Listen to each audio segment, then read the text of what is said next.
Okay, brothers, sisters, comrades and friends. Ooh, noisy chair. Welcome once again to Bat Country.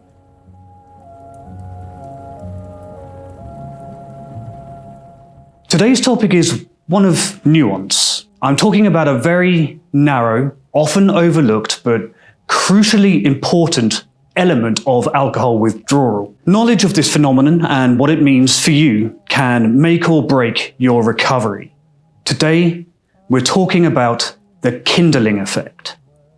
So what is kindling? Kindling is the name given to the phenomenon in which the symptoms of alcohol withdrawal become exponentially more severe every time a person experiences them. That is known as the kindling effect. The tendency for your symptoms of withdrawal to be worse every time you go through withdrawal. It's a little known but clinically proven fact that alcohol withdrawal has a compounding effect. That is to say, it's worse every time, and every time it takes less alcohol to trigger more severe symptoms. The more you do it, the harder it gets, and the more likely it becomes that it's going to happen again and again and again. And that's because one of the byproducts of repeated acute alcohol withdrawal is, frankly, brain damage. In particular, repeated cycles of withdrawal can affect the centers of your brain responsible for decision-making, for impulse control, for behavior regulation.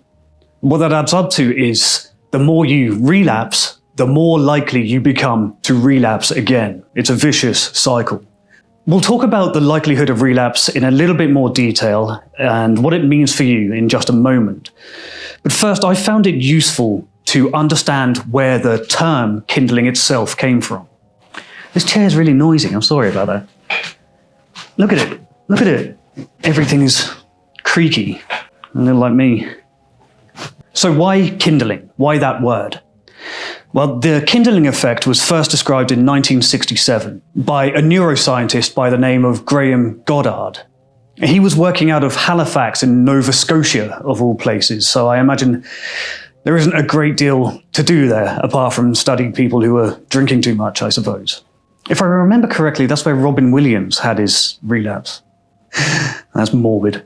Now, as is the case with a lot of research into psychiatric medication, there is, unfortunately, a lot of ethically dubious animal research involved. Goddard's area of focus was the neurobiology involved with the learning process.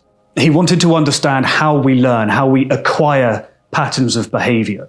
In one series of tests, he electrically stimulated, for lack of a better word, various regions of rats' brains to observe the effects on their ability to learn tasks, to learn procedurally. What he learned was there was a kind of threshold, the amount of stimulation required to induce a seizure in these rats changed with time. And that's an unexpected and surprising finding. Over time, with daily applications of this stimulation, the rats began having seizures at apparently lower and lower amounts of stimulation, electrical stimulation in their brains. Over time, it required less and less stimulation to induce seizure, until eventually no stimulation at all was required to induce seizures in this test group of rats. What he had done accidentally was create epileptic rats. Congratulations. Yay, science. That's according to Goddard's report as covered in psychcentral.com. It's one of the few resources to have any real detail available about this stuff. He had created epileptic rats, that is to say, small intermittent stimulation of the rats' brains over time sensitized their brains until their brains responded by lowering the threshold required to induce a seizure in them. Does that make sense? And from that research, we developed the theory of kindling, which is now used quite broadly in psychiatry. He referred to the effect as kindling very literally for the meaning of that term. The word kindling implies, for example, a large, heavy log won't burn effectively unless you can start the fire using twigs and leaves, kindling. The kindling effect then is a progressive accumulation of factors that enable a major problem. It's an underlying series of factors that then enable a larger issue. And while this particular phenomenon, the kindling effect, is also applicable to bipolar disorder, benzodiazepine abuse, depression, and epilepsy itself, it has particular relevance when it comes to alcohol withdrawal. This fucking chair, honestly. The way I think about it is this. My own framework for interpreting it sounds like this. Have you heard of zombie fires? A zombie fire, or a holdover fire, refers to a kind of wildfire that persists over winter. It's where a fire can continue to smolder under the snow and the ice or the tundra, waiting for summer to return, where it can then unleash itself and become a major disaster. It's happening in Canada right now, which is why it's on my mind, and which is why it's such a good model for this kindling effect. What happens is that the fire continues to burn on a very small scale, under the ground, under the surface. And then once the snow has melted, the ground has dried, then the fire reignites on a larger scale, over and over again. The fire keeps burning underground, unseen, until some kind of trigger causes it to become a widespread conflagration. In my metaphorical withdrawal model, the smouldering zombie fire is brain damage. The tundra, or the surface of the ground, is sobriety. Things look normal. You might not know there is a risk beneath. The trigger then is alcohol, and the conflagration is all of the symptoms of alcohol abuse and then the withdrawal and everything that goes with it. It's quite a neat model. The implication is that the damage from this cycle never fully goes away and in fact spreads and gets worse every time the cycle is repeated. Okay, so buckle up for some science. So we've established that alcohol kindling is the name given to the cumulative damage done over multiple instances of alcohol use and withdrawal. And as a byproduct of that, the symptoms of withdrawal are more severe every time due to the damage done in previous instances. It can be represented like this graph, which is taken from Howard Becker's 1998 paper, Kindling in Alcohol Withdrawal. As you can see, the peaks become higher with every cycle of relapse. Now, what's interesting about this is that it's the withdrawal itself that seems to be the problem, that seems to be the destructive factor, rather than the intake of alcohol itself. What's doing the damage, according to this model, the kindling effect, is the withdrawal from alcohol. Episodic drinkers or binge drinkers, the kinds like me who don't drink regularly, have long periods of abstinence, but then every now and then just lock ourselves away, close the curtains, and drink hard liquor straight from the bottle for periods of 2 weeks or more. People like us are particularly at risk to the kindling effect, more so than habitual drinkers who drink lower amounts over longer periods. It's the cycle of abstinence and heavy drinking, abstinence and heavy drinking. The transitional withdrawal period is what is contributing to the kindling effect. And that is the nature and the insipid danger of kindling. The more it happens, the more likely it is to happen. That's because the cycle of chronic alcohol use followed by repeated periods of withdrawal, it causes changes in our central nervous system. Those changes do lasting damage to our brains in particular. Our bodies adapt to the presence of alcohol by compensating for the effect of alcohol on our central nervous systems. Alcohol has a largely suppressing effect on our nervous system, so that adaptation process involves several neurobiological mechanisms to increase the excitability of our neurons. It's known as hyperexcitability. Our brains are trying to compensate for the suppressive effects of alcohol by hyperexciting our neurological activity. In other words, our brains start working overtime to balance the sedative effect of alcohol. Remove the alcohol, and it snaps back like an elastic band. Suddenly our brains can no longer cope. Our central nervous system goes into panic mode. That hyperexcitability in withdrawal, well, it can cause us to go a little crazy. Me, anyway. And if your drinking pattern is anything like mine, which is to say episodic with long periods of abstinence, then it leaves just a little bit more damage behind every time we experience this neurological hyperexcitability. Once our bodies have acclimatized to the consumption of very high levels of this toxin, alcohol, and then the alcohol is suddenly removed, our brains are unable to balance our own neurochemistry. Your central nervous system goes into emergency. You will experience panic, insomnia, and in the worst cases, as I've experienced, terrifying hallucinations, and in some cases, seizures or convulsions. That state of delusional thinking, hallucinations, hallucinosis, delirium tremens, and seizures and convulsions, they can be fatal. A lot of people die.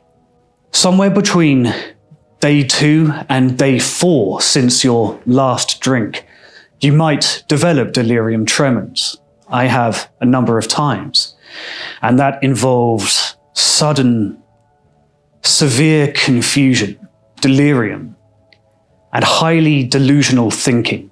So delusional, you might act on your delusions, hence the inherent danger. You will have extreme fatigue, but also extreme insomnia. There is no respite. Any micro-sleep that you manage to get will be interrupted by nightmares and sleep apnea. You will wake up from moments of fleeting sleep, gasping for breath like there is someone standing on your chest. It's enough to make you forego sleep entirely. You won't eat and you won't shit for days. Delirium tremens itself, the most severe part of acute withdrawal syndrome, can last a week, maybe 2, but then the ongoing withdrawal process, it can last months. Months of poor memory, confusion, delusional thinking, paranoia. And what makes kindling so dangerous is that it's always there, just beneath the surface, ready to ignite itself again and devastate your life. Given the slightest opportunity, the moment you let it in, it is ready to spread itself into a major conflagration, put you straight back in hospital. I need a coffee. Oh, my God, that's good. Okay, so what does this all mean in real terms? Well, according to the biggest proponent of the Kindling Effect in modern psychiatry, Robert Post of the George Washington University, what it means is that the more severe withdrawal episodes you have, the more likely you are to experience them again, and the worse they will be, and the less it will require to trigger them. That has been exactly my experience. While there is still some academic skepticism about the nature and the causes of the Kindling Effect, and not every patient seems to experience it, and even the same patient can experience it in different ways. There are variations. I know that it is true for me, from first-hand experience. In fact, I'm living it right now. Every day I have this hanging over me. In fact, the Kindling Effect might be even more nefarious and sneaky than we know. There's some research to suggest that there's a kind of conditioning at play, that repeated cycles of alcohol use and detox can lead to a kind of conditioning, which leads you to associate the feeling of detox with the desire to drink. I'm kind of stunned by this, because when I read it in a medical paper in preparation for this video, it spoke to me so personally. What it means is that it's possible that the environment in which you've experienced multiple detoxes might be a trigger for relapse. As strange as it sounds, let me explain. I'll put it again in more real and tangible terms from my own experience. I've detoxed several times in a terrible, awful psychiatric ward here in Berlin, a place called Bodelschwing. It's a terrible place, horrible, deeply, deeply wounding and traumatic. It's, in fact, famously horrible. It's a famously dark and scary place where even the doctors work in this kind of shift rotation to make sure they're not on the ward for more than a few days at a time, because it is a troubling experience to be there. It's where they put people in detox, people like me and other people experiencing drug detoxes, but it's also where the police just dump people who are not stable enough or safe to go to jail. So there's a mix of people just going through withdrawal, but also violent, delusional, potentially dangerous and potentially criminal people just thrown together. And yet, despite this unanimously horrific, traumatic experience, every time I've been there, and it's several times now, I sometimes find that I miss it. I miss the psych ward, and it's not a rational emotion. I miss it. I've never told anyone that before. In fact, I've never even said it out loud until now. But my memory of detoxing and withdrawing in that hellhole is enough to trigger an alcohol craving. Doesn't make sense. Now, if you've been through the relapse cycle yourself and you find yourself thinking fondly of a place associated with a difficult withdrawal or a difficult detox, that's kindling. That is the kindling effect. And what you're actually experiencing is an alcohol craving in disguise. It is an incredibly insipid disease. While the research into kindling, the kindling effect, is ongoing, it has already led to a lot of medical professionals changing their strategies for treating acute withdrawal syndrome and similar maladies. They've begun treating them automatically, very aggressively, very early, regardless of your perceived symptoms in the moment. If you present yourself with withdrawal symptoms, you will be treated very aggressively. That is to say, you'll be immediately medicated with quite powerful, usually benzodiazepines and some other anti-anxiety medications. They will go in hard straight away. And that's because they're not just treating your current symptoms. They're not just treating with the symptoms that you present right in front of them. They're anticipating future symptoms too. Robert Post, that I mentioned earlier, he himself believes that early and aggressive treatment is very necessary because the implication of the kindling effect is that left untreated, it will progress inexorably, unstoppably, until it kills you. Post says that that doesn't need to be the case. His presupposition is that if you treat withdrawal early and aggressively, it can be stopped, and the kindling effect can be limited in its effect with subsequent withdrawals. And that's just another reason why, if you're going through withdrawal or you're planning to go through it, go and get medical professional help. Due to the high rate of relapse amongst people with alcohol use disorders, professionals don't treat your withdrawal as an isolated event. Instead, they tend to see one person's withdrawal as part of a much longer-term illness. And what they're attempting to do is treat the whole thing to make it easier the next time which they anticipate will happen. So that's the kindling effect. That is kindling. For me personally, I find the medical research to be true. It is true of my experience with withdrawal. For me, it gets worse and it gets harder every time. But it's not just true from anecdotal evidence and experience like mine. It's increasingly being borne out by the body of evidence, by the research and by studies into this subject. I think I may have run the risk of encouraging people to not sober up. That's a scary thought for me. It's not my intention.